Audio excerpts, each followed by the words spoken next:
అమెరికాకు సంబంధించిన shut down గడ్డం తప్పింది. కీలకమైన ద్రవ్య వినిమయ బిల్లును ప్రతినిధుల సభ చివరి క్షణంలో ఆమోదించడంతో ఇది సాధ్యమైంది.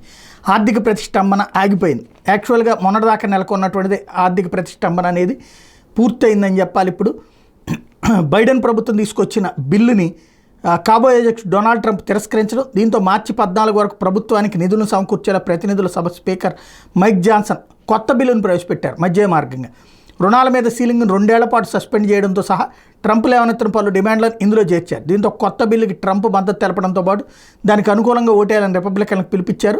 కానీ ఈ బిల్లును డెమోక్రాట్లే తీవ్రంగా వ్యతిరేకించారు. ప్రతినిధుల సభలో ఓటింగ్ నిర్వహించడంతో ఆ బిల్లు 235-174 తేడాతో తిరస్కరణకు గురైంది.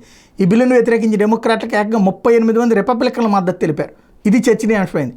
సెనెట్లో కూడా డెమోక్రాట్ల పట్టు కొనసాగుతున్న నేపథ్యంలో ఈ బిల్లుకి ఆమోదం లభించడం క్లిష్టంగా మారింది. శుక్రవారం రాత్రిలోగా ప్రభుత్వానికి నిధులు సమకూర్చడంలో పార్లమెంట్ విఫలమైతే అమెరికాలో మరోసారి షట్ డౌన్ తప్పదని, ఇది ఎంతకాలం కొనసాగుతుందో చెప్పలేమని నిపుణులు ప్రకటించినటువంటి కాసేపటికి బిల్లులో మళ్లీ మార్పులు చేయాల్సి వచ్చింది. ట్రంప్ డిమాండ్లను ఈ బిల్లు నుంచి తొలగించి కొత్త ప్యాకేజీ బిల్లును స్పీకర్ ప్రవేశపెడితే దానికి ఆమోదం లభించింది. మెజార్టీ రిపబ్లికన్లు ఈ కొత్త బిల్లుకు అనుకూలంగా ఓటేశారు.